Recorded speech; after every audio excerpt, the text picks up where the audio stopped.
a conservative whiz kid. Listen to Coreco Pearson Jr. speak and you hear the classic stump speech of a true conservative.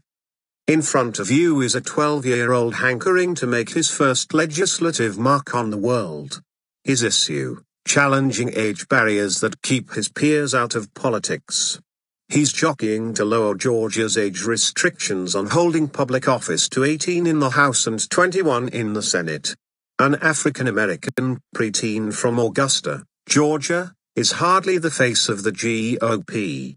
But he's got more yesers than you'd guess. Since November, Pearson, who campaigned for new Senator David Perdue last fall, has worked his connections to recruit a slew of supporters. 7 co-sponsors have already signed on, including state reps Ben Harbin, Barry Fleming and Buzz Brockway. If 18-year-olds can get drafted, why not give them a chance? Brockway quipped. More as you might like. The guy who proved you parked legally.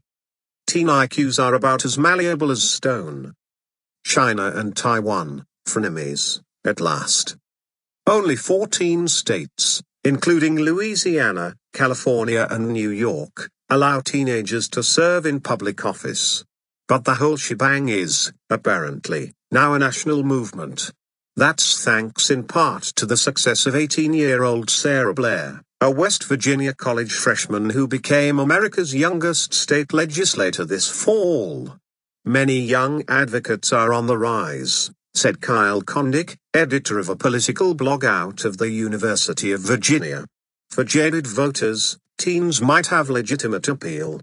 There aren't much fresher faces than 18-year-olds.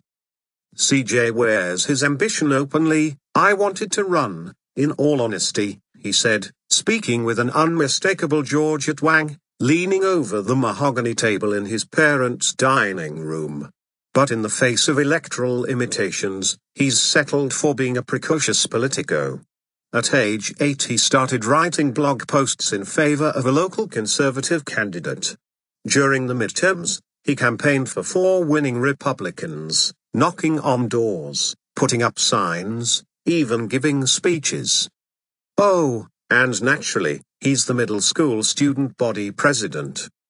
His middle school peers weren't convinced the playful and hilarious superfan of Ariana Grande would make a good president. He definitely proved them wrong, says Ragan McKee, a close friend and fellow 7th grader. He won handily, and takes the job seriously, occasionally even donning suits in the halls. At CJ's house in an Augusta suburb, overlooking the lake, his parents were surprised to see a reporter show up on their doorstep. CJ had, apparently, forgotten to tell them. But his parents, 2 Democrats, at that, seem used to CJ running his own show. My husband goes, well, I think he's just doing this for now, Robin Pearson said. As for her, I told him, you're a child.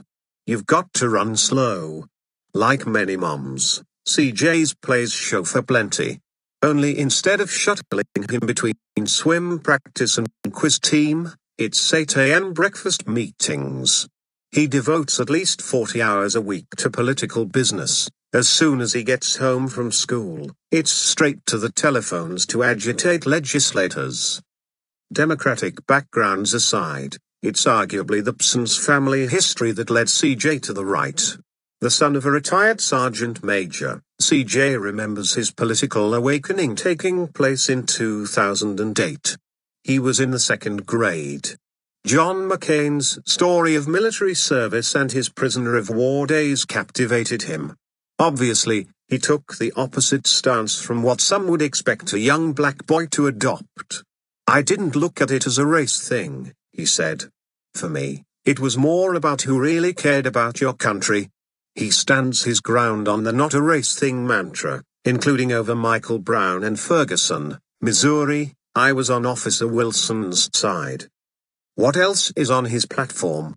Plenty, including college debt and public school lunch programs. Don't feed 'em, just teach 'em how to eat better, he says. Though he doesn't oppose gay marriage, he finds corporate tax rates crippling and inexcusable. And don't even get him started on the $18 trillion in federal debt, which, he reminds his audience, increases by 100 grand in the time it took to read this sentence. Of course, CJ's dreams, for now, are a long shot. His bill would require a constitutional amendment, meaning it would get put through the wringer in both chambers and on the general ballot. Minimum age requirements are whimsical non-priorities for most voters. And plenty doubt young people can pull off public office. If people thought Obama was green, well, put more mildly, an inexperienced candidate has the potential to be harmful to government, said Matthew Harrigan, a lecturer of political science at Santa Clara University. Despite the suits, despite the address book on his bedroom desk full of a legislator's cell phone numbers, you can't entirely forget the kid's a kid, though. It's hard to hear CJ's voice over his dad's whirring lawnmower outside. And though he just finished reading George W. Bush's 41, A Portrait of My Father, he cites it in the same breath as their Hunger Games and Harry Potter. When grilling CJ, there's one key question any reporter has to drop. No, it's not when are you running for office? It's where are you heading to college? His plan, the University of Georgia. Not for football, nor fraternities. To run for office, he said, you have to show your dedication to your state. It's kind of a perfectly orchestrated way to do it.